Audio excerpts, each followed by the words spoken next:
Basically, I work for a small manufacturing company. We ship into 76 countries worldwide. Our product, one of those countries, is the United Arab Emirates. And our product yesterday got outright banned from the country. They said, shit. we are not going to allow this product in the country. It was denied. So they denied it? they denied it. They said, They we're did. not allowing this. Okay. We're not allowing this project in this product into the country. Our product is unique in its field, and I believe it's because what it looked like, and they didn't know what it was, because it's not like an automobile, it's not like a computer. It's something very specific to a field that if you didn't know exactly what you're looking at, you would not know what it was just by glancing at it. So it looked like I'm a gonna big cock? I'm going to show the two. I'm going to show the two of you exactly what it is, so you know what you're looking at. Okay. Can you guys see that? Yeah, but I'm trying to figure out what the fuck it is. Looks see like a that? sleeve for a big cock. But you see what's on top there? Yes. Yes. Oh! I didn't want to say it out loud because you might want to keep that. Is that what I think it is? Exactly. Yes, it is. Yeah. Yes, it is. It is. And that at the end there, at the very end of it, Yeah. that is the screen where you would look through, Okay. and you'd be able to see through that. So that particular piece of equipment was turned away at customs. Oh, wow. And I've always believed it kind of looked like, let me bring this up here. I've always believed it kind of looked like this. Yeah. Oh, okay. All right. You know what I'm Yeah. talking about? Yeah. The shoulder-mounted one? Yeah. The shoulder-mounted Yes. one? I have said Yeah. this more and more. I have said to our engineers and I have said to our production staff, if any of our equipment ever gets stopped and denied into a country, it's because it looks like it should be mounted on someone's shoulder. Yeah. And sure enough, that is what has happened. And they literally did not even see it. They rejected it outright. And what is going on in that part of the world, it is kind of a tinderbox, and they're very precarious about what comes in. There was a big explosion on one of the docks about 2 years ago. Do you know what I'm talking about? Where there's that. So there's a combination of that where they will not allow anything in country. If it's not clear within 10 days, they send it back to the folks. And with what's going on in the rest of with the rest of the world, they are hair trigger. And when I got the notice yesterday saying that customs had said, no, we're not even going to seize it, we're sending it back. We don't want it, we don't know what it is, and they just sent it back. And I thought it was hilarious because I was thinking to myself, wow, they probably thought that's from that movie, and we're not fucking doing that unless I can strap it on me. That's a weapon. That's a weapon. Yeah. Yeah. So anyway, it was interesting. So when I go in Monday, I have to find out who made the decision and how much data we have to send them to convince them this is not a weapon. Yeah. No, it's a weapon. It looks like a weapon. I've always said it looks like a weapon, but it's not. Yeah. So Yeah. anyway, You'd be forgiven for thinking that because when you showed it to us. Yeah. oh Jesus. That was like something from Call of Duty. So Yeah. Well, see, Yeah. I didn't see that. I had to really look hard because we're looking from a phone to the monitor, right? Yeah. Then I said, "Oh, okay, yeah." I remember this is 10 years ago, I went to pick up a bunch of them at a Cabela's. You know who I'm talking about when I say Cabela's. I went up to Cabela's, and the guy, I had 4 boxes, and the guy took them out to the van, the company van, which at that point in time had no decals, so it was just a nondescript white van. And he asked me what I needed him for, and I said, I'm not at liberty to say, got in the van, drove away.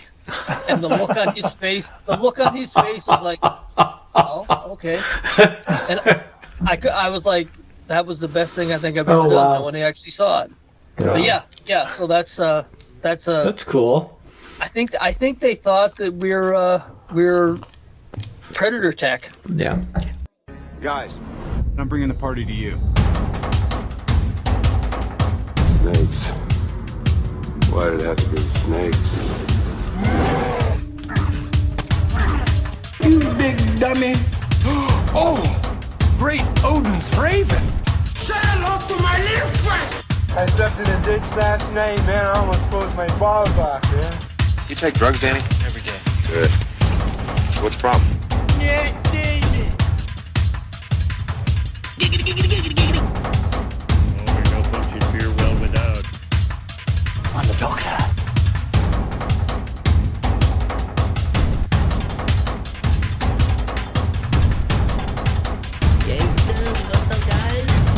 This aggression will not stand, man.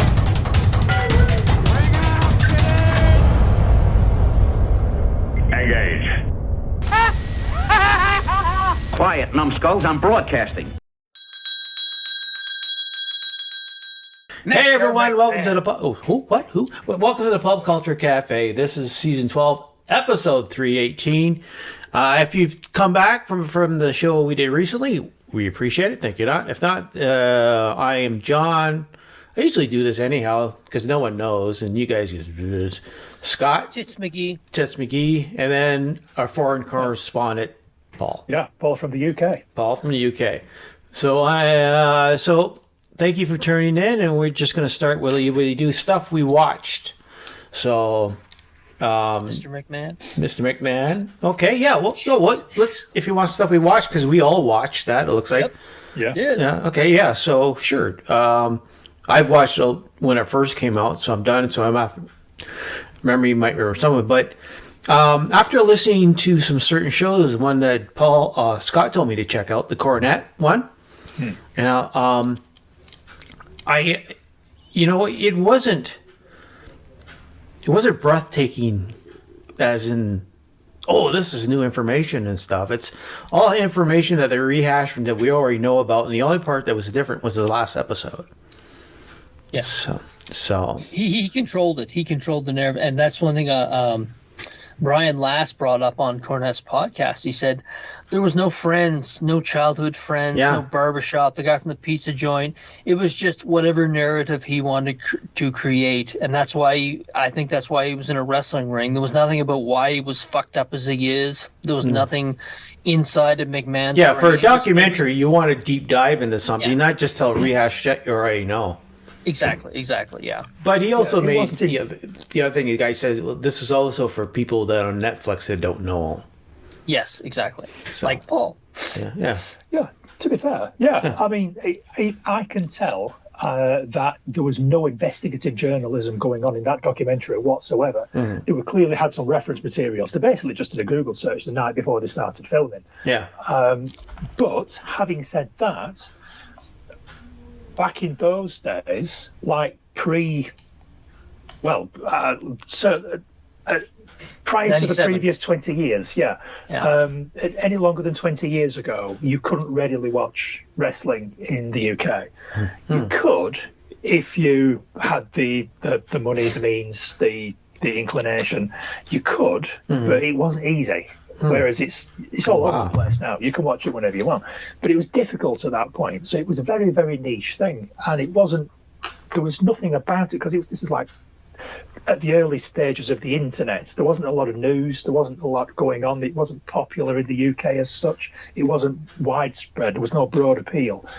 So there's an awful lot that I didn't know. So I actually really enjoyed that documentary. There's a lot that I didn't know. And if I'm being honest, I got into it in the 90s, sort of like the Attitude Era. And I was balls deep into it at that point. I was in there. I was loving that shit for a period of, I don't know, however long, 5, 6, 7 years. I forget now. And then just dropped out. And I think that might have been something to do with the TV deal about it being moved to a different channel, and it's like, oh well, that's me out, and never went back. So there's only a very narrow window where I knew everything that was going on, and either side of that, a complete blank. So I actually quite enjoyed the documentary. I learned quite a lot from it, even though it was very limited in its scope and its history. So I thought it was really interesting. I thought it was good. I enjoyed it a lot. So there's the market that we're looking for. Someone that had no big idea where. Yeah. I mean, I followed wrestling through the same time you did. I still keep my ears to what's going on, but don't really follow. So it was for Scott and I, it was kind of like, we already know this. I've got a very small number of 82. I've got a very small number of Funkos, and even my kids know this is one of the only Funkos that I've got. Well, this is why I wanted to be on episode 316. Oh, okay. Because he was the guy. He was my guy. Yeah, that's when I was really watching it too. To be honest, it was really entertaining. So, the good thing too is that when you combine the series and then watch and listen to something like Cornette, which I've got to try and I've got so many podcasts and stuff to listen to, but I might add him to my feed. He's very entertaining. Yeah. He can speak. You want to listen to what he has to say. Yeah, and I'm going to add that right now because you did mention it, Scott. But I'm going to add that to my playlist right now. What's it called again? Jim Cornette's. I think he Drive-Thru. Was it the Drive-Thru or the Experience? He's got two podcasts, and I'm not Drive-Thru is the one I listen to. Okay, then it was a Drive-Thru. Yeah, that's right. Just says we're going back through Twitter to find it. I'm just going to add it in. Because I will definitely, there you go. Yeah, go on, Drive-Thru. Yeah. Do you know why they call it the Drive-Thru? Yeah, because of him going through the Drive-Thru. Let me guess. Chris Jericho recorded that. He was going through a Drive-Thru in some rural area, and he's talking and he's putting in an order, and the girl fucked it up so badly that Jim Cornette cut a fucking promo on her right there at the Drive-Thru, and Chris Jericho taped it, and you can listen to it online. He's like, "You stupid motherfucking da-da-da-da-da-da," just rips her a new one for 3 or 4 minutes, and that's why it's called the Jim Cornette Drive-Thru. Oh, I thought it because he always I want cheeseburger, double cheese, double onion. He did, but it's called the Drive-Thru because there's an infamous promo of him and Chris Jericho recorded it secretly. He didn't know he was recording it. He's like, "You stupid motherfucking da-da-da-da-da, I asked for da-da-da-da-da." He just lights this person up at the Drive-Thru for like 3 or 4 minutes. It's hilarious. Oh, brilliant. Yeah, there we go. I'll start listening to that. Yeah, because I kind of got back into it. I watched the documentary and I thought, I want to learn more because obviously it was a very sanitized history of the straight up bullshit too. Like when I was watching it, I was thinking, well, when they mentioned that, Vince said that Andre the Giant got the surgery before WrestleMania. That's not true. He got it after WrestleMania. Just stuff like that. He's misremembering certain things, but in the Attitude Era, Vince Russo isn't mentioned once. And he was a writer. He was the head writer on Raw then, and a lot of the shit that came out was him, and he was nowhere mentioned in it. It's kind of like the victor go to the victor go the spoils. Yeah. Anyone who lost never really got a voice. I mean, Eric Bischoff was on it briefly, but you can tell at that point in time when the documentary started. Vince was still in charge of the WWE. By the end, he was not. And it was painfully obvious from the way they made him out to be a goddamn pervert. And he probably is. But they really, because Netflix, Raw's going to Netflix in January 2025. Interrupt for a sec? Yeah. Raw, SmackDown, and NXT. All three are going to be on Netflix. Yes. So they're all going to Netflix. So they wanted to bury Vince because Vince got $2 billion, either $2 or $3 billion when he sold all the stock in TKO Holdings. There has been more than a few rumors that he is going to start another federation. I think because Scott D'Amore, he is a guy who was in TNA for a while. He just bought Maple Leaf Wrestling here in Canada. He's resurrected that brand. Oh, I didn't hear that.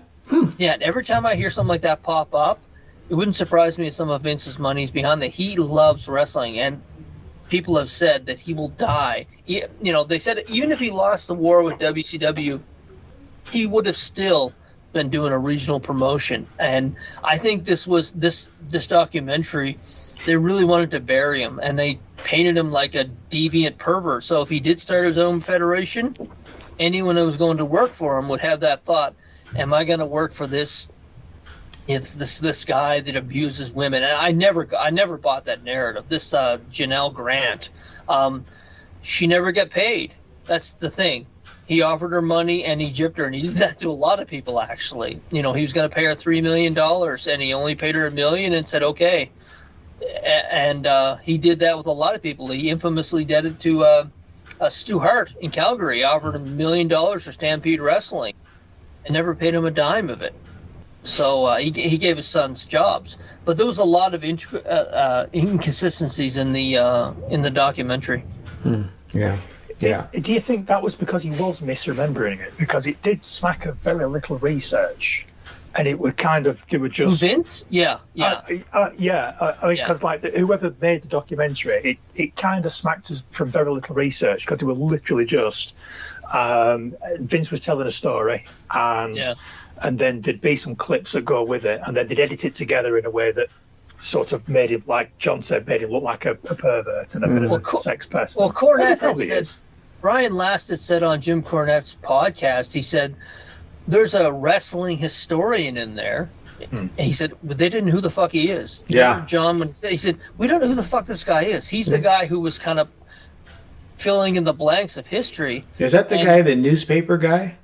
Or is that somebody else? No, that's okay. He actually no, this was a producer of the documentary. You're talking about what the fuck's his name? It doesn't matter as long as it's not the guy that had the newspaper, wrote the newspaper stuff about Vince and called him a pervert. And he was actually a voice of reason, and Brian Last brought that up on the podcast. He said he actually changed. It was never. They said WrestleMania 3 was 93,000. Yeah, it's been common knowledge.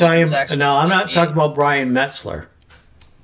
Yeah, that's who I was talking about. Yeah. That's not who I'm talking about. Dave Metzler. Dave Metzler. That's not who I'm talking about. They had some writer from a New York paper or something. Oh, Phil Mushnick. Yeah. Yeah, Phil Mushnick. He had been, when they talk about when you had mentioned earlier, Paul, about investigative journalism, the only investigative journalists that have gotten around the WWE, well, the most infamous one is Stossel, who got his bell rung by David Schultz. That infamous slap in the hallway. He was interviewing Hulk Hogan, and it became painfully obvious that he was trying to, at that point in time, get into a very protective business. So, like the thing said, I have zeroed up in my mind that Vince said, "Go fuck him up." He's trying to destroy our business. Well, the stories inside the documentary was basically he said it to no one directly. Boy, but somebody, either Dave Schultz, was there, or someone told him about it, and he's the one that took it into his own hands to smack him up. So protecting the business back then, and before '97, when Vince let him, those guys used to literally, and I know this for a fact because I've seen it before, with a smaller promotion, the Grand Prix Wrestling, which was a lot of the Stampede guys, they would have fight in public. If they were caught out in public, they would just literally start fighting in public to protect the brand. I mean, it was very much an Illuminati type thing, where back in the day, they wanted you to believe, and the only way you believed is by if they got caught with their pants down, they would start fighting in public just to cover their asses and act like they just ran into each other. Yeah. Didn't travel together. It was interesting. It's interesting history.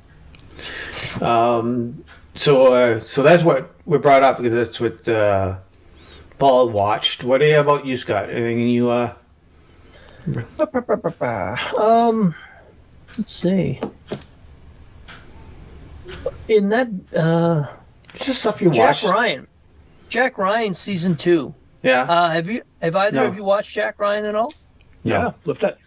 Yeah, it was fantastic to see Krasinski, and I can't remember his first name. It's John Krasinski. Yeah. That second season, the pivot, because remember at the end of the first season, they were heading to Russia, and I actually did the research on it, and the timeline fits perfectly, where they got a call and said, "Yeah, Russia did something very bad. We're not going to go to Russia season, and they just pivoted down to Venezuela for that second season. I love the show because, again, it's like, as I said with the Walking Dead in France, you see actors you don't normally see, and most of them are very, very good. Yeah. And you see John Krasinski as a director now. Even then, I'm guessing he had some input on who the other actors were in the series, and it was all really good acting parts. Not one, and that to me is a sign of someone who knows what they're doing, is that all of the parts were great. There's a few character actors. The guy who played, he's been in a ton of other stuff. You know what I'm talking about? He's in his 50s. He's the guy that went into the jungle with him. Yeah, the older guy with the sort of bald head. He's in. Yes, exactly. He's in loads of stuff. He's in Penguin at the moment. Exactly. Or he was. Exactly. Great character actor. He's been in loads of stuff. Yeah. Yeah, he's the canary in the coal mine. When you see guys like that doing shows, you know that they're looking for some of the best actors. I love the storyline in Venezuela because it harkened me back actually to Clear and Present Danger.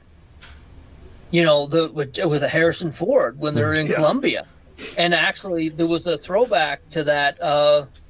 You know, without giving too many spoilers, it's been over for 2 or 3 years now. The chase through the streets and what they did. I mean, that was kind of neat when they did. You know, when I saw that happening, I'm thinking a lot of people probably wouldn't have seen it because Clear and Present Danger is 25 years old now. Mm-hmm. Yeah. But if you were in the know on the Jack Ryan stuff, you'd be like, pretty cool. But yeah, I really enjoyed it. I've enjoyed both seasons, but the story writing has just been great. A few of it was predictable. You know, when we met the senator, I turned to Susan and I said, it's Ron Butterfield, actually, from the West Wing. He was the head of the Secret Service in that show. But I said, this guy's definitely a crook. You know, he's a senator. I mean, they always tend to be that. But, you know, other than that, really good writing. Really good writing. Yeah. I enjoyed it. I'm looking forward to the third season. I'm going to start watching it this weekend. I've been watching it at work, which is just kind of a treat on your lunch. Yeah, because the good thing about shows like that, about or Amazon shows or Apple even, Apple's another good example. Yeah. They spend money on good actors. Yes, and they do. I can't remember who said it. I'd love to be able to quote the person who actually said it. But they said if you want to make something good, you've got to put good actors in it. Yes, and that can be the difference. You know. It's like you pay the money to someone who's a good actor, and you get good acting. You get a quality television show, and Apple are doing that. Amazon do it. Yeah. Apple do it all the time. I've been watching quite a lot of Apple TV just recently. In fact, one of the things I'm going to talk about is from Apple. Yeah. But look at the actors that are in there. You know, you've got like Harrison Ford. You've got who have I just been watching? I've just been watching Silo with Rebecca Ferguson, Tim Robbins. Yeah. What else is in there? You got Kurt Russell in the Godzilla show. Mm-hmm. You know, you got movie stars. I was going to pop in. Also, you get a lot of actors from England. Yeah, good actors. Yeah. Yes. Yeah. You know, but it's like Slow Horses, another good one. That's got Gary Oldman. Yeah. You're paying movie stars to be in TV shows, basically, and you're getting to good quality TV shows. Well, good actors, no bad scripts. Well, the other thing is TV seems to be where you get the good stuff now. Absolutely. You can get good stuff on a big screen, but no one wants to pay for it. Right? No. That's the problem. And that's why you're getting so many massive flops at the cinema. Yeah. Because it's like, you know what, I'm going to stay in. I'm just going to watch I'm going to binge a season of something that's got some A-list movie stars in it. Yeah, that was just going to say. So why not? We know people seem to be staying home anymore. Their TVs are bigger. Let's spend the money and bring a really good actor into this series, so that we got this, and people are going to say, "Hey, he's in it. I'm going to go watch this," because they're willing to spend their time sitting at home on the couch than spending 16, 17, 18, whatever the equivalent to go to the theater. So and the person who, and I bring this up every now and then, the person that they owe a debt of gratitude for that is Kevin Spacey. When he took that job on House of Cards, no other actor was doing it. And if they can't see fit to send some young man around his house, I don't think Hollywood really deserves to survive anymore. Yeah. So, well, for fun young men, I'm going to talk about thank you the way someone's going to understand. I know. You got to say thank you. Either a big bucket of money or a young man. Exactly. Just send him over. He's done a lot for the industry. Yeah. So one of the other shows I watched, because I talked about Ludwig the last show. The other one I started watching, and I'll be quite honest, the lead actress in the show is around my age, and I said, "Hey, she's kind of cute. Let's check this out." And it actually is a good show. I enjoy it because it's gone back to on the previous show. It was Paul. You brought up Columbo, I believe. Yeah. Yes. Well, this is the same story. You find out who did it at the start of the show, and then she comes in and puts stuff together to catch the person. Is that Poker Face by any chance? No, this is called Elsbeth. Oh, right, okay. Yeah, I've heard of that, but I've never watched it. But so it's the same. But it's the same thing. She comes in. She was a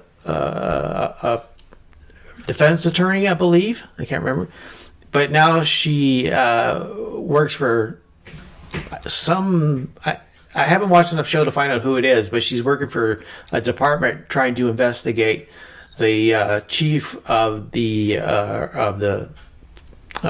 city she's in, New York. The head guy, the head constable. I'll use that because that comes in easier to me to remember what the fucking American cops are. So, chief constable, and it's a mystery show, but it's lighthearted because of the characters. So she's very unique. She's very gets into your face, and she pays attention. She's very astute and looking for stuff and figuring stuff out, and that she get tired of defending people. She just wants she says, I just want to do what's right now, right? Not defend someone who she knows is wrong, but her job is to defend them. She wants to do what's right. The actress' name is Carrie Preston. She's been in quite a few stuff. And there's Carrie Patterson and Wendell Pierce that star in it. And she's just Elsbeth Tascioni. Singular point of view, unique observations, the corner of brilliant criminals along with the New York Police Department. So, when I found this, the first thing I thought, I didn't watch Columbo, but I know about Columbo. And this is Columbo. Modern age, use a woman, and with unique, very different qualities, with just observation, which also reminds me of Sherlock in a way, right? Sherlock was very much about watching, observing stuff, finding those little hidden details. So I'm only on episode 2 or 3 because I got hooked into Ludwig more, and but so I'm going to catch up with this. I find it really enjoyable. It gives me the cop show, lighthearted again. Old Columbo, and one of the things that I probably have told you guys, I need comfort now. Anything that's not going to make me feel comfortable, I don't want fucking nothing to do with it. So and this is one of the shows. So they've started season 2 already, and so I've got to catch up on the rest of the season, which I'll do here soon. But that's one of the other stuffs I've been watching. We can just keep going with other stuff we watch because I think you might each have another one. Is that? I've got one. Yeah. Well, I've got a small selection. But, okay. Yeah. I've got a priority. Yeah. Yep. So I'm gonna. Go. This is one I'm gonna bring, and then you guys can get ready with one of yours. Okay. I'm flipping through YouTube. And I said I watch Dusk all the time, but sometimes something else comes up once your algorithm sees, he likes this, let's show him this. So there is a pilot from a TV show from 1959 called Outpost in Space. Right. And I thought, actually the quality of the video looks really good. I got to check this out. And it says, on a distant hostile planet Oupost, the crew of in their underground bunker receives a distress call from a space freighter about to crash and land on the planet. Just to get with the one, I had to really think about it. So they're on the planet. The commander's a stern guy, but I didn't really get a good feel for him because he seemed like, oh, I'm tough, fuck you, and then ha ha ha ha, shit. It just didn't work. You need more of a balance. His second in command. Now I don't know if you guys know this because I watch a lot of older films. You might Theodore Marcus. He's an actor, bald head. I said I know that. He's been. If you look down his IMDb, he's been in TV like for fucking years. He was in Star Trek. The original series, Hogan's Heroes, The Monkees, Hogan's Heroes. He was in a really bad Sinbad movie I saw one time. If you look him up, I'm sure for how old we are, I know this guy. I know his face. What's his name again? Yeah. Where am I? Theodore Marcus. Marcuse.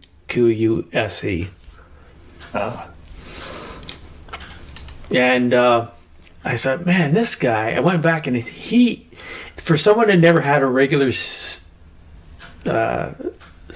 or anything, he was busy. He was busy a lot.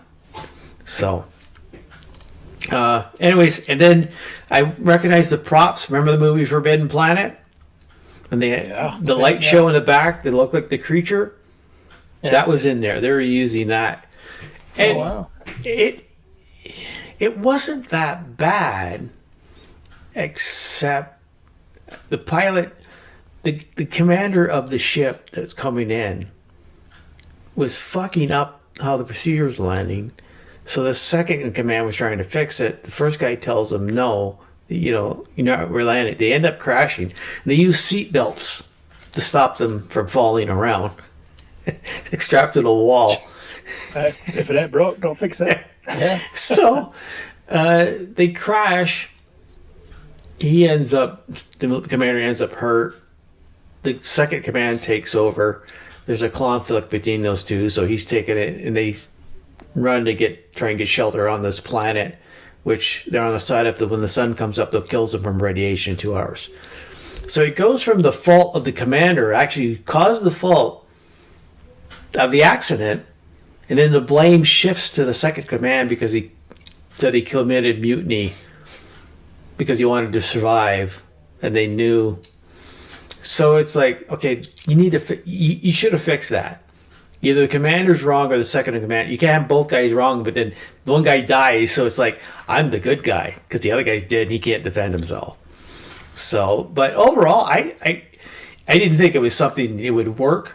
But the idea of seeing something like that long before Star Trek came out was interesting. So it's on. You have to be in the mood to watch it, which I was. But if it's on YouTube, if you wanted to take it and take a look at it, so. But it's amazing how many of those older shows and movies, for that matter, Star Wars is infamously ripped off from another show from the 50s, right down to the TIE fighters in the canyons, flying. I mean, it's amazing.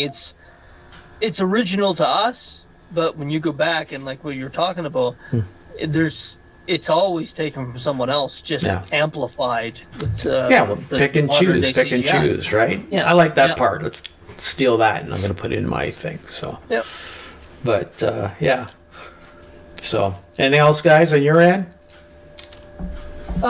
Tulsa King. I'm on season 2. It's episodes 1 to 5. I love the show. I fucking love it. And it what it reminds me of? I was talking to Susan about that. It reminds me of Roadhouse, which is a beloved movie of mine. And there was a scene where it was a good old-fashioned bar brawl, and I was thinking, shit, this reminds me of Roadhouse. You each had characters, and they're each given their own parts. You had the cooler. The cooler's 75 years old, by the way. If I look even close to that 75, I'll be quite happy. But you're gonna look like an old Stallone then. Yeah, old Stallone. He's always doing this with his. He's pulling his jacket shut like the Italian thing. Yeah. He's doing like that, hustling up. But I like when you see actors who are secure enough in themselves that they give their supporting cast lots of good dialogue and lots of interesting storylines, and that to me is always a good sign of a show. Well, Frank Grillo, He's guesting on this season, and I love seeing the scenes with him and Sylvester Stallone. It's just two cowboy actors having a great time on set. But I didn't think I'd enjoy it, but I'm enjoying it a lot more. It's funny because I watched the first episode of Arnold's Fubar series, Arnold Schwarzenegger's Fubar series. Yeah. I fucking hated it. I wasn't interested in that. I watched the trailer and I thought, nah, this is not for me. Sue and I both watched the first episode, and we both agreed. We're like, Stallone was a bigger action hero because he had the most versatility. You look at the writing and the acting in Tulsa King, and you look at the shit job that Fubar was, and it was terrible. The people that Schwarzenegger hired, you could tell they came into the thing and said, "Oh, Arnold, I love you. You're wonderful," and they just kissed his ass and they gave him a job. But they were shitty, terrible actors. He had all the best lines. They had some of the dumbest lines. The girl who played his daughter, there's one scene where she is kicking the shit. Again, it's one of those things like Melissa McBride. She's kicking the shit out of all these seasoned fighters. And literally, she gets them in where you lock your legs around someone's neck. Mm-hmm. Yeah. And she literally says, "How's my ass smell?" And I was sitting there saying to myself, I guarantee you that was Schwarzenegger. Not in here. Let's say your character say, "How's your ass smell?" You can tell he wrote the script. You can tell he wrote the script, and I guarantee you this 25-year-old beautiful woman said, "I'm going to say to this guy, how's my ass smell?" "Yeah, it's funny. It's good. You like it. How's my ass smell?" It was stupid. It was terrible. So we watched an episode of that, but that's a mini review of Fubar. But Tulsa King, consistently good writing and acting through the first season and the 5 episodes of this season. Really enjoying it, much more than I thought I would have actually. Well, I sat up and started taking notice when you compared it to Roadhouse, because I fucking love Roadhouse, and I even enjoyed the Jake Gyllenhaal Roadhouse that was on Amazon Prime. What's Tulsa King actually about? I've got no idea what it's about. He's basically a mobster in New York City who gets out of jail after 25 years, and they send him to Tulsa to get him to fuck out of the way, basically. But he goes into Tulsa, and he starts... It's very much Crocodile Dundee, in that vein, where he's like, everything's changed. He's been in prison for 25 years. So there's a lot of self-deprecating humor.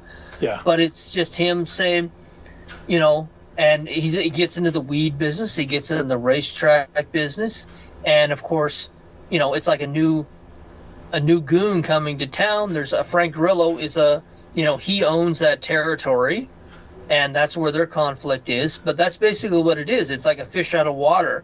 But the characters, one of the best part of this series is they've given the supporting characters so much structure and character building that it's really a great ensemble cast. He's smart enough to know I can't make this a Sylvester Stallone vehicle. And he did the same thing. It reminds me a lot of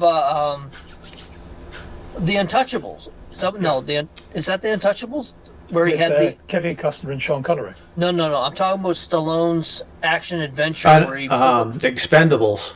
The Expendables. It's a lot like The Expendables, where, they get... It's not just about Sylvester Stallone. It's about a bunch of different characters. And he does that very well. And I see characters I haven't seen in years. A lot of good character actors. Paramount's really the only one that'll hire these guys. A lot of middle-aged male actors. And you see them and you're thinking, oh, God, I haven't seen you for years. But it's a wonderful character actor. Kind of like the guy we were talking about earlier on Jack Ryan. That you're like, okay, if this guy signed on to this, it's a decent script. But I've really enjoyed it. I'd recommend it. I'm very surprised. I didn't think I'd like it. Sue wanted to watch it, and I loved it. Been enjoying it quite a bit so far. Oh, that might be something me and my wife will watch. Yeah. Give that a go. Yeah. All right, Paul, anything for you? Oh, yeah. So I'm going to lean back into what I was talking about, movie stars on these streaming services. So I watched the Wolves movie on Apple with George Clooney and Brad Pitt. Oh, okay. We talked about that trailer a few weeks ago, if I remember correctly. I don't know whether you remember anything about it at all. Yeah. But yeah, we sat down and watched that last week, I think it was sometime, and really enjoyed it. Really enjoyed it. It's not necessarily going to win any awards, or it's not going to be sort of it's not an excellent film, but it's very enjoyable to watch because you've got Brad Pitt and George Clooney, and they're good friends, obviously, and you can tell that these two guys were having an absolute blast making this movie. Absolute blast, because these two guys, they're basically the cleaners. You know, when someone gets killed and they call up some shady looking guy who wears a turtleneck and a leather jacket, and they come in and clear away every single trace of that crime ever happening. Well, basically it's that. So the movie starts off with someone calling George Clooney, who turns up, and he's very sort of like gruff and matter of fact, and right, okay, so you do this and you sit down, you don't touch anything, you wait there, and I'm going to do this. And he's got all his equipment and stuff with him, and the woman who called him says something like, I didn't even know you guys ever existed. And he says, we don't. He says, and I'm literally the only person who can do this. And then Brad Pitt walks in and then says pretty much exactly the same speech that George Clooney has said, and is dressed pretty much exactly the same as George Clooney. It's like, who the fuck are you? And I won't go too far into the plot, but the two independent contractors who both do the same thing, two people have got different interests in something that's happened, and they get forced to work together. And Brad Pitt, right from the very first scene that they're in together, just starts antagonising George Clooney, and he's just sort of like just nipping at him all the time, just taking the piss, and sort of just really, and George Clooney's sort of like getting more and more annoyed with him because he's like the older one. He's like more stern, more gruff, more serious, professional. And Brad Pitt's just having a whale of a time. He just sat there with his feet on the table, eating an apple, big smile on his face, just like her, just giving him shit, and giving him shit, and giving him shit. George Clooney's getting more and more angry with him, and you can just see it in the face. It's like, I'm not even sure Brad Pitt's just like delivering anything from the script here. I think he's just like giving George Clooney some shit and trying to make him break. And it just made it just such it made it a joy to watch. Just these two guys on camera interacting with each other. And just Brad Pitt's having a whale of a time just trying to get George Clooney to crack. And it's a good film. It is a good film. I won't tell you anything at all about the plot. I've told you what these characters are and how they get involved and this, that, and the other. And it's just a case of, it's like Adventures in Babysitting, where it's just like all through this one night, they are trying to achieve an objective, and things keep going wrong, and they're having to sort of like deal with that and change things. And it's like, oh my God. And like that absolutely can't happen. If that happens, that's an absolute disaster, and we're all fucked.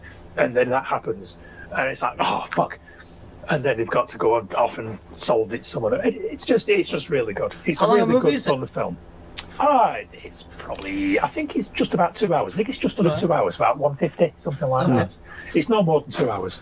But yeah, I can recommend it. It's, you watch it one afternoon. Just when you've got nothing else to do, just watch it one afternoon. Just kill a couple of hours. It's good fun, and it's good cast. It's well done, and there's a lad in it, some young Where guy is it on? who it's on Apple. It's an Apple movie. Yeah. So you're fucked if you haven't got. Yeah, I was gonna say we you don't can have get the it by some Apple other app. means. I'm not. But this is what I'm saying before. Apple are just throwing money at good quality. They're getting actors and the special effects in the TV shows. And I know this is a movie, but it's a straight to streaming movie. And this could be in the cinema. It reminds me so much of Ocean's 11, which was at the cinema and made a lot of money. It's very much like that. It's that sort of interaction and that sort of humour and that sort of action that goes on. And yeah, you can tell they've probably not spent as much on it as if it was a big cinema blockbuster. But it's good. It is very good. I was going to say something else and I've forgotten. Oh yeah, there's a young guy in it. Basically, it's kind of a spoiler, but I'm going to say it anyway. So at the start, George Clooney and Brad Pitt get called in to clean up a murder, and it turns out that this guy isn't actually dead, and that's when the shenanigans starts, because it's like, fuck, now we've got a guy who's supposed to be dead that we've started cleaning, who isn't dead, and then they find him with like a massive amount of drugs, because he's got to drop off all these drugs with someone else, and they're like, oh fuck, and now we've got millions and millions of dollars worth of drugs that some gangster's waiting for, with a guy that's supposed to be dead who's seen our faces. It's like, what the fuck? And that's sort of the premise of the movie. It's sort of like, how do we get out of this? We don't want the drugs, we don't want him to not be dead.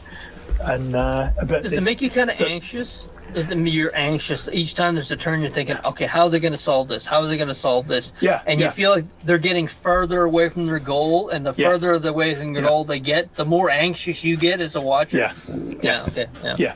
Yeah. I'd say so. Yeah, definitely. But it's yes, I'm going to stick on that. I'm just going to say yes, and I'll not say any more about it. Okay. Because I do think that people should watch it, and I don't want to spoil too much. Just enough to make you interested to want to go and watch it. I'll stop there. All right. Okay. Anything else, guys? Nope. That's it for me for movies.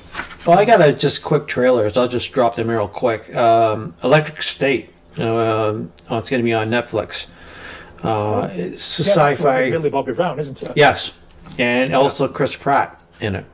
Yes, that's right. Yeah. So it's but he's not in any of the marketing materials, and what does that tell you? Yeah. Millie Bobby Brown's in all the marketing materials. Yeah. And Chris Pratt, who was one of the biggest stars in the world 5 years ago, you wouldn't know he was in it. Yeah. Well, I don't know, something about. He's a Republican. Yeah, Millie Bobby Brown that doesn't turn my crank. I don't know, something about her I don't like. I don't know what it is. Anyways, I mean, she's a pretty girl, but there's something. She's lucky she had Stranger Things, because everything else she's done, I've watched two, 3 movies now. It's like, oh boy, did you have a good cast of writers and fellow actors in Stranger Things? Otherwise, she would not be the actress she is. She says it stars in Michelle, an orphan teenage living in a post-robotic rebellion world, who enlists a smuggler named Keats, which is Chris Pratt, on a search for a previously thought dead brother. And the trailer looks interesting. So it's more the trailer, not her. I want to see how it would, because the robots look like they're real. They battled for their independence or something like that. Yeah. It's not just. It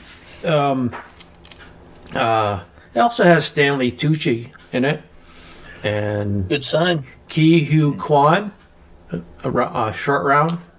Oh yeah. Oh yeah. Yeah, so he's in it. So I'll give it a shot. It's on Netflix. I find Netflix is not having a lot of good stuff lately. They've been pretty crappy.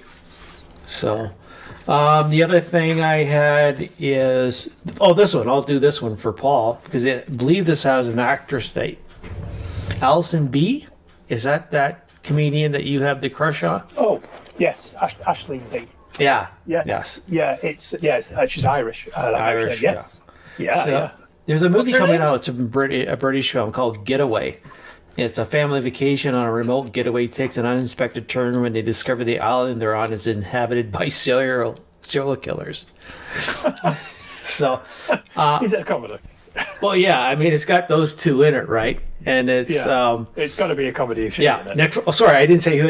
Nick Frost. I don't know if I said that. Nick Frost, and so it looks really funny. I found it on a site where they show a lot of movie trailers from movies that are happening in Britain, right? Because I'm sure there's a large industry in Britain that shows movies that we don't see because it isn't international, right?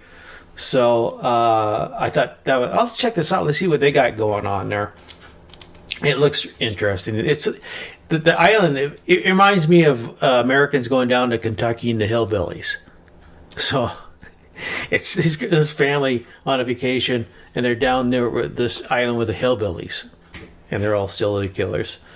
It's like going to live on Deliverance Island. Yeah. So check it out. I found it very interesting.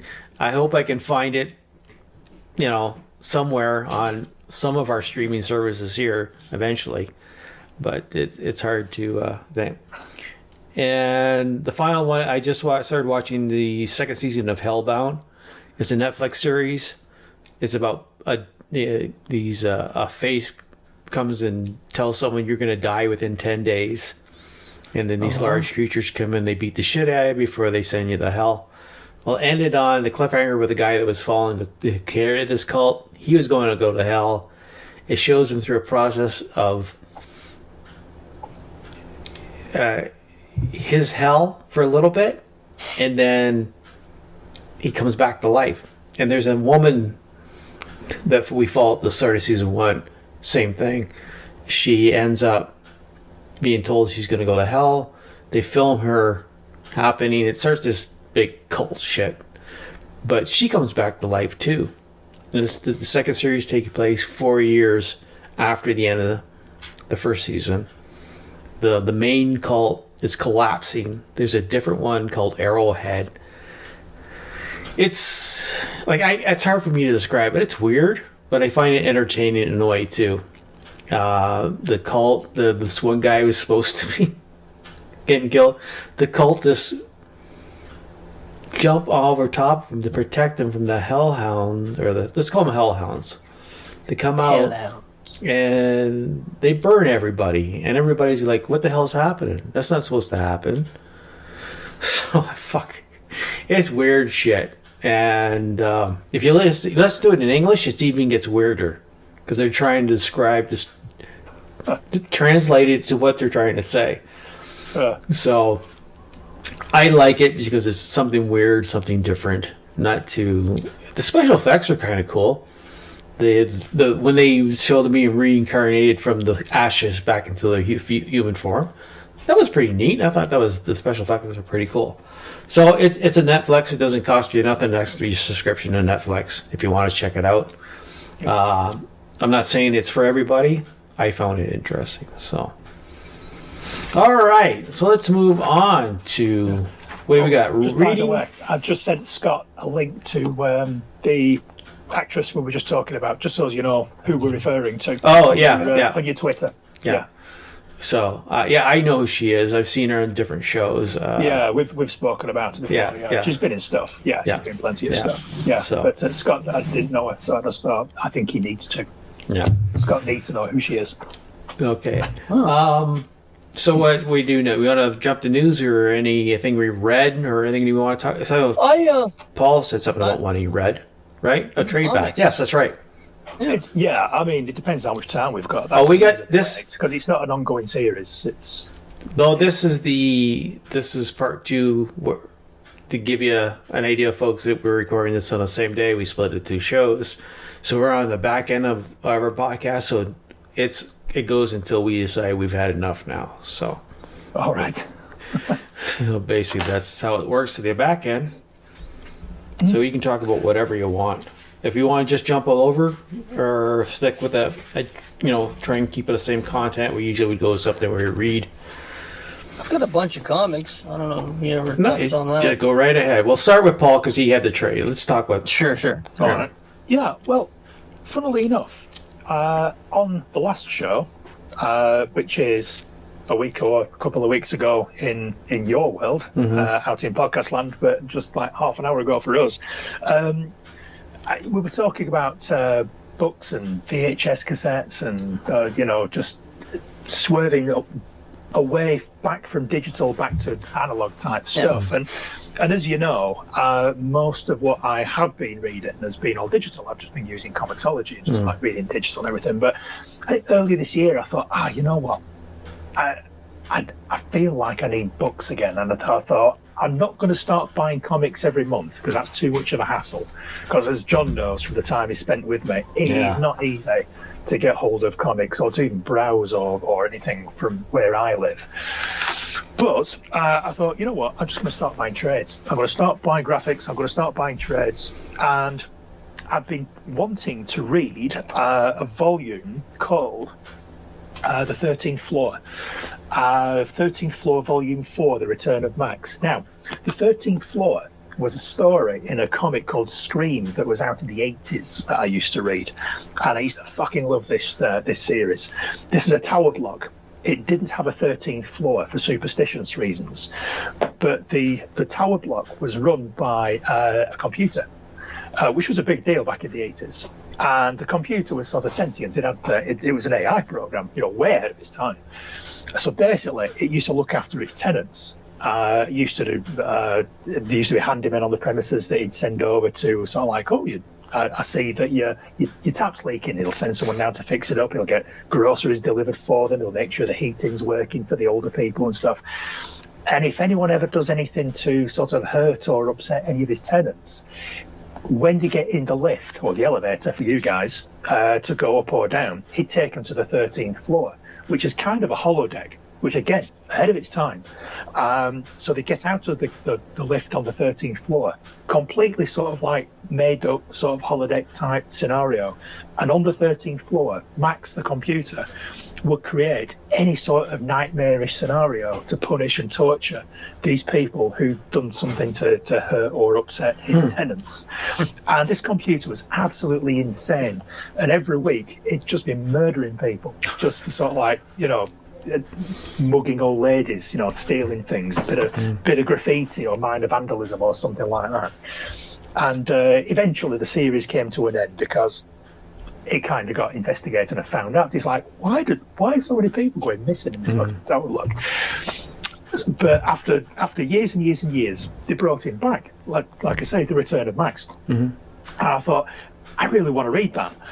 So I've been keeping my eye on it. Me and you, John, went to Forbidden Planet in Manchester looking for it. They didn't have this volume. They had the first 3 volumes of the old stories, but they didn't have this.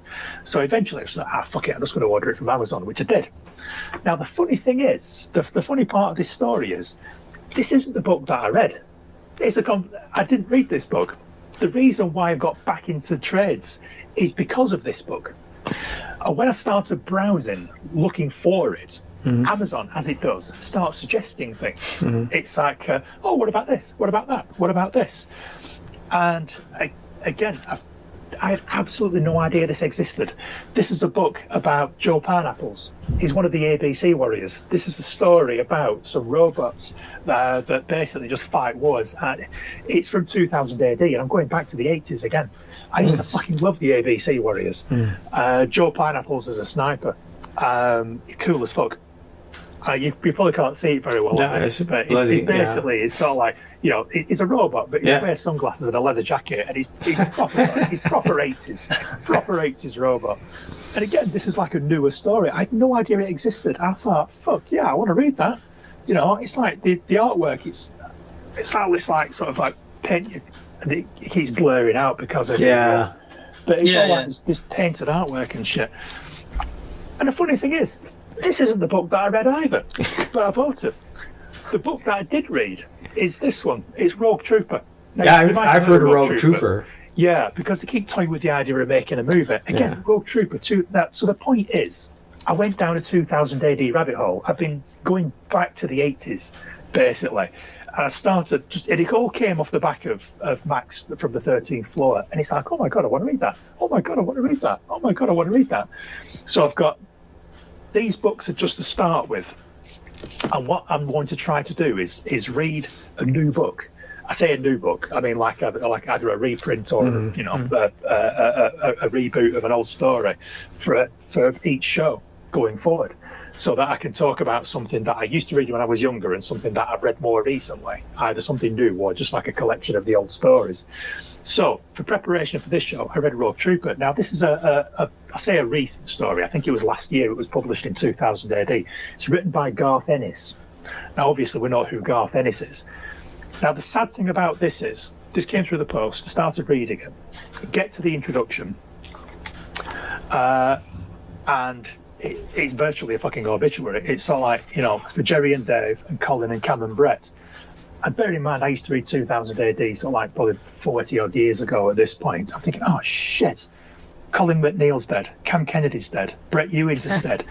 These are big names from my childhood, big names. And it just made me realise just how much older, how old I'd got, how much older I got as I started reading these. Yeah.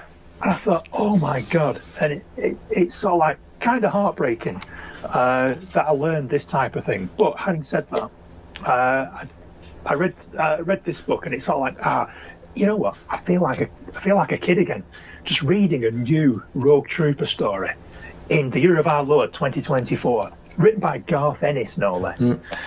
And basically, this it's a collection of it's a story that appeared in a weekly 2000 AD comic. So basically, Rogue Trooper takes place on a planet, distant planet, and there's two factions are fighting over this planet. It's got some strategic importance, but they've been fighting for so long at a stalemate that they've absolutely ruined this planet. It's just an absolute radioactive and chemical mess.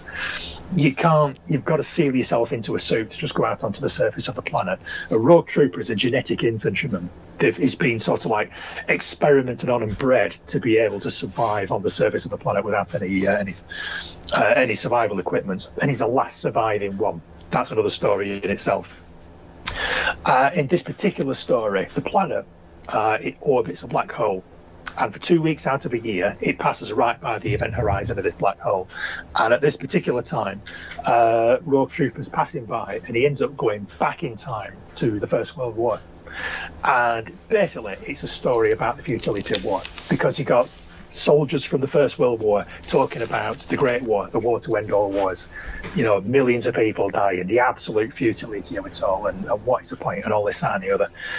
And Rogue Trooper, being from their future, knows full well that is not the war to end all wars, that there is a lot more to come, and it gets bigger and worse. And yeah, basically it does not have a happy ending. But as you would expect from someone like Garth Ennis, the characters and the dialogue, the premise of the story, really interesting. You can tell that it's written for a weekly comic, because you only get like 5-6 pages per issue, which is part of the reason why I wanted to buy the trade rather than to actually read it on a weekly basis, because you get sort of like every 5 pages there's an event, and then there's another event, and then another event, and another event, because you've got to keep people coming back every week to buy the comic. So when you're reading it at a trade, the structure's a little bit weird, because it gets kind of repetitive, because it's always sort of like tension event and then aftermath, tension event, aftermath, tension event, and it's just up and down all the time without there's no like bigger picture as such. There's no building up to this big message and then a proper finale sort of thing. You've got to keep you coming back every week. Yeah. So the structure's a little bit weird, but even so, I had an absolute blast reading it. I thought it was great. I really enjoyed it. I thought, it's Rogue Trooper. It's great. If you're getting in, getting into trades, do you have dollar stores over there? No, nothing that I can buy that sort of thing. You'd be in heaven, because they have dollar stores over here, and every dollar store I go into, there's trades in there. A lot of DC, a lot of independents for like 25% of the cost. Like I've got a whole, can't see behind me, a whole shelf that I paid like $3-4 a trade, like Batman, Superman, Wonder Woman, Green Lantern, some of the Marvel stuff, a lot of indie stuff. Yeah. It doesn't have as broad an appeal over here, or certainly in the area that I live in, it just doesn't have that sort of appeal. Nobody sells this sort of thing, and there's no pre-owned market. It's like I can't go into like the comic book store that me and John went into two. One of them used to sell comics, but now just kind of sells tabletop stuff like Warhammer and Dungeons and Dragons, that sort of thing. And the other one, you had all loads of books, and then you had all the monthly stuff up on the wall, but not a great deal of people trading things in. Yeah. You can't go through the boxes every week to see what's coming in, to see if you can find an issue of something you've been waiting for or whatever, because they don't do that. There's no second-hand market in Forbidden Planet. They just sell Funko Pops, T-shirts, trades, toys, that sort of thing. Awful lot of action figures and stuff. Straight from the catalogue, eh? Yeah, and that's it. So that's kind of why I started getting all my stuff from Comixology. But I missed the book. I missed, I was sat with this on my knee, just like reading it under a light, and it's all like, It was your brain reacts differently to it. It really does. It does. It's the smell. Yeah. You know, it's the smell as well. You know, you open it up and it's like, oh, I recognise that smell. That's the 80s. That's the smell of the 80s right there. That is something Were special. you there? It smells like hairspray and fake tits. When we were in the shop on Wednesday, I don't think you were there at the time, but Lee came up with a book, and on the cover, it talked about digital comic books, and then on the but they're advertising. They show that like a one guy with the real comic books trying to sell it, and this other advertisement on a big screen for selling digital comic books. But they're also selling a spray that you could spray on your screen that made it smell like old comic books. Oh wow! So cool. It's fake. It's not real, but it's I thought, okay, yeah, I guess that's some of what people like. We like that newspaper print smell comes off the books. So you can't knock it. It's like when video games. I don't know whether you ever noticed it, John, but when you break the seal on a video game and open up the box, it's got quite a distinctive smell to it. Yeah. It's like me and the kids used to look forward to that. Yeah. Buy a new game, come home, break open the seal, and sort of like, we'd all be like hunched over like a small group of crackers. You know, like sharing a syringe or something. Yeah. So like, oh, you can smell it. And then sort of like, smell that smell. New game smell. And it's, you know, it's all, it just forms part of the package, doesn't it? It's just, it's a sensory overload type thing, you know? It's like, I've got the book in my hand, I've got the smell of the pages, and I'm reading something new from a character that I haven't looked at in 40 years. And I had a fucking blast. So I think I'm going to be talking about this sort of thing for a little while. That's fine. Not right now. No. Going forwards, I intend to read more of this type of thing. So I'll report back on what I've been reading. I'm back. I'm back into comics. Yeah. I think Scott has a story about trades and floppies later on, right? Do you want to bring it up now? It's just I haven't had a chance to research because it's a good segue. Source. So I haven't had a chance to research the source, but it was from New York Comic Con. There was a panel put on, and I haven't had a chance to research. I've seen the source before. It's IV2 something or another. They seem legitimate, but I haven't had a chance to research whether they're full of shit or not. But they said that 78% of physical comics right now are graphic novels, and only 22% are floppies. And of those 22%, 20 are in my basement. So, but yeah, it's 28%. That surprised me. Sorry, 22%. That surprised me. I find them very hard to believe, to be quite honest. I know Edmonton's kind of a niche market when it comes to floppies, but I don't know. If trades sold as well as that, floppies wouldn't exist right now. The publishers would just stop making floppies. They would just move completely to graphic novels. It's easier, than what they're doing. I question those percentages, to be honest. Yeah, that's a massive disparity between the two. I can't see that being accurate. I know I commented on it when you put it on Twitter because I'd literally just bought all these books. So it lent weight to what I was doing, but generally speaking, that can't be true. It can't be. That's not right. Yeah, no. I don't know. But they got the panel into San Diego, into New York Comic Con, so. I don't know. Someone brought up. I had read little parts of the conversation after they posted it. Are you taking into account for published versus sold and stuff like that? Like there are other factors to look at, but that seems very high to me. I mean, trades. Lee's shop. He has a shitload of trades that he can't give away. People are not buying trades that really in large amounts that come into his shop. They're there for the floppies. And I think people, if anything, it's probably youth versus 40 and up who are, the majority buyers of graphic novels. I mean, I can see it. You are starting to see some artists and writers talk about turning to that format because, and I think we did a story on this about a couple of months ago, that Gail Simone had said it actually. She said that, they're not even breaking even on the floppies plus the trade coming out after that. Big name artists and writers are having a hard time making money off that.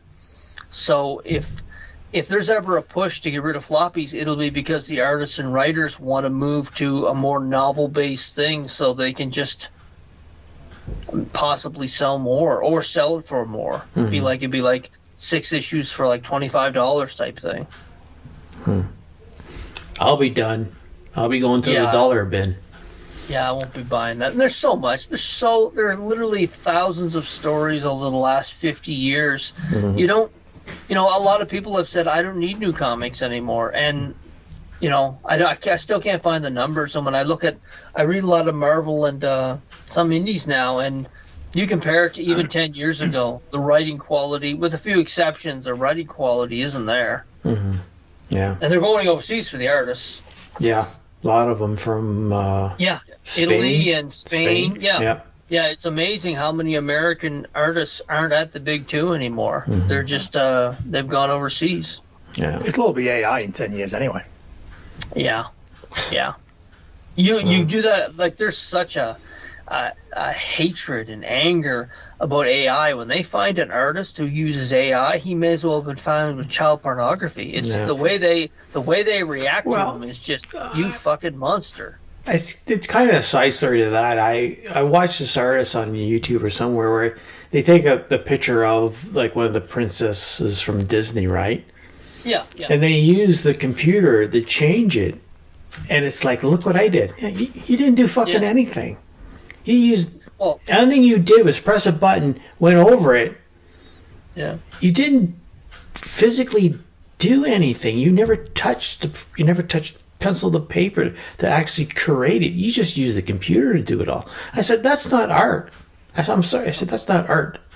So you're seeing a lot of that at cons now too. People are selling those. A young lady, she's on my Twitter feed. Her name's Kylie Ireland. She's a very fit fitness model. She does a lot of video game costuming and so forth. She was saying on her thing, she's saying that she's finding prints of hers, work from her site that she sells now at these cons, and people are just changing one little thing and saying it's original art. Yeah. And they're using technology, AI technology, to do it. And she said, because I guess someone must have walked up with one of these and asked her to sign it. And she put out the public service announcement: if it's not something I sold, I'm not going to sign it for you. Yeah. So. Yeah. No, I didn't see any, like, it wasn't even anything, I don't know, they're just showing, look what I can do. I can change a picture.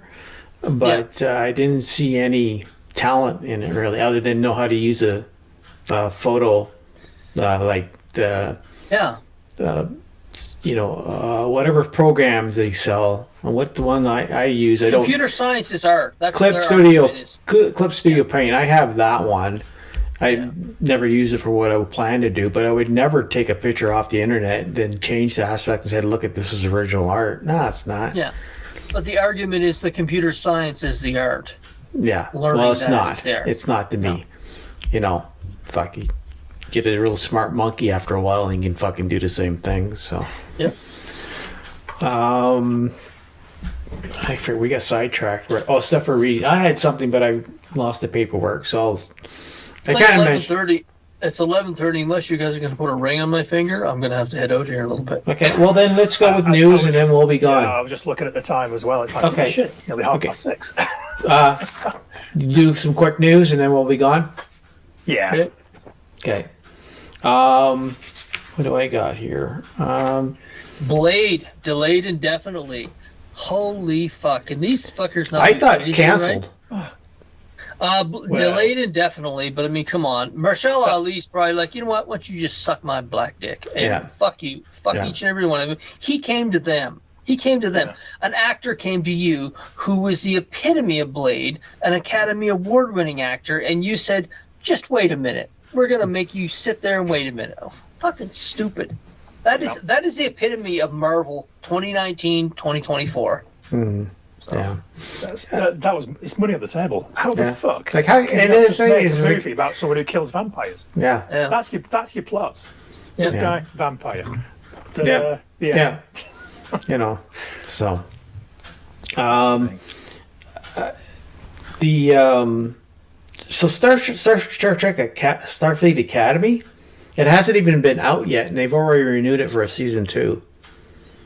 So I don't know too much about it. It isn't really on my radar. The Michelle Yeoh, Sector 31. Sector 31. I saw the clip for it, and I thought, this is modern Star Trek. This is bloods and guts, background spy Star Trek. This is not what Star Trek started out to be, and now it's just let's ramp up the violence. There's a lot of in name only going on in modern pop culture. Unfortunately, that's just where we're at. Yeah. So. I can see. I'm not against it in principle because I think there's room for different styles of TV show. If you want to base something in the Star Trek universe, in air quotes, then have at it, and people will vote with the wallets. They'll either watch it or they won't. It'll get an absolute slay to go. It won't. But there's nothing wrong with it as long as you've still got like a core Star Trek show. It's like we've still got Strange New Worlds. So we've got our Star Trek. Yeah, we don't have to watch Section 31. It's like fuck those guys. We don't have to watch it. It's not like it's gritty and it's dark and it's violent and it's all grown up and it's an adult Star Trek. Like it's barely a Star Trek show at that point. Yeah, they share a fucking insignia and that's it. But I don't mind it existing as long as we've still got our Star Trek. Yeah. It's when they fundamentally change something that make it into something that it isn't. Yeah. It's like, I don't know, let's just use Ghostbusters as the example, It's like Ghostbusters, there's 3 guys that catch ghosts. And any deviation away from that, it's all like, well, it's not Ghostbusters anymore. Did you watch Frozen Empire? No. Fuck me, don't. I haven't watched it since you told me not to. So. You'll be so fucking angry. You'll be embarrassed you watched it. I know I was. I kind of feel like I have to. I need to be part of the conversation. I can't not watch it. You'll be angry. I was angry. Susan said to me, she said, "You're okay?" I was like, "No, someone just shit in my childhood dreams." It was like, "Fuck you, you bastards! I'll never watch another Ghostbusters film ever again." And to hear them go on about it being so magical, fuck off. You took and that's what it was. The girl at the end of it, the one who was the hero at the end of it, was the complete fault of every bad thing that happened in the film, and she's treated like a hero. And meanwhile, a very important event, which would have been fantastic and would have been a great gift to the fans for the last 40 years, was treated like a fucking chip bag on a fucking street. It was embarrassing. I get angry just talking about it. I'll never watch it again. Never. Oh, I need to watch it. I need to know. I need to know what the problems with it are. I've got to be part of the conversation. Next time we talk, I'll have watched it. You'll be simmering right to the end. In the last 5 minutes, you'll be like, "Fuck you, you sons of bitches." Anyway, next time we record this show, you'll know whether I've seen it or not just by the look on my face. Yeah. It's like John will say, "Right, do you want to talk about what you've been watching?" And I'll be like, "Fuck this shit." Yeah. And I don't say too much about movies. I'm able to see good and bad and everything and just whatever. But they did that, and the most thing that made me angry is they didn't even realize you really fucked up. It was like, you know what? This is a great job. We're going to make more. Okay. Yeah. So, anyway. Anything else, or do you want to? I have one quick one, then I can be done. Yeah, okay. Go on. Okay, well, the other reason I saw this just interesting, we talked about our childhood and stuff like that. City Slickers 3. Remember 1 and 2? Okay, well, this is just talk. There's nothing else. So don't get saying it's going to come around. It's just talk. They were talking to Billy Crystal about it, and he says, He says, yeah. So, I mean, I don't know how serious the talk is, but there's a little bit of discussion about it. What would it be, for me? For me, it would have to have a feel like it was not a sequel, but a movie that could stand on its own. So for somewhere somewhere along the lines, like anything else, let's talk about something else that, 1 and 2, one was really good, 2 was okay. But yeah, it sounds like he's not it. He's like, yeah, whatever. We're not. You bring it up, I'll say a couple things, but other than that, that's it. So City Slickers 2, The Legend of City Slickers 3, The Legend of Curly's Turd. There you go. Yeah. There's the title right there. Yeah. Well, yeah, City Slickers 3 is going to have to be the Legend of Curly, isn't it? You know what it is? It's just people on horses. It's just people on horses riding by all the graves of everyone who has died already, because most of those people are already dead. Yeah. I think he's... Yeah. Anyway. Yeah. The first one was good, I'll give it that. Yeah. But it told its story because it was all about sort of character development, character growth, wasn't it? It was these guys who really sort of like learned to appreciate life. And if I remember correctly, the second one was okay. But I mean, why the fuck are we making a third one like 50 years after the originals? And I know it's not really 50 years. It's more like, I don't know, 30, 40, something like that. Probably 40, shit. 40 years, yeah. Yeah, wow. 86, I think. Who's going to give a shit about that now? You just wouldn't, would you? This is what we keep saying, though. Stop going back to the same properties. You don't just make something new. Have an idea, Fuck's sake. The people you're making it for don't go to movie theaters anymore, and the people who go to movie theaters don't give a shit about it anymore. No. Mm-hmm. It's exactly what you were saying. Yeah, exactly what you said on the last show. Yeah. It's the kids who go out and see movies will have never heard of City Slickers and will not give a shit about Billy Crystal. Yeah. And we won't want to leave the house because it makes our knees ache. Yeah. So just put it on the TV. Put it on the telly and leave it. Put it on Apple Plus or Netflix or something. I might watch it then, but I probably won't because I've not seen the latest Beverly Hills Cop either, and I believe that's actually quite good. Yeah, I enjoyed it. It wasn't bad. It wasn't bad. It was good. All right. Anything else, or do you want to quit it? Because it is 11:36 here and almost 6 o'clock. And you're part of the woods. It's after 6:30. It's going up for 7 o'clock now. Holy fuck! Yeah, this is a late night for me.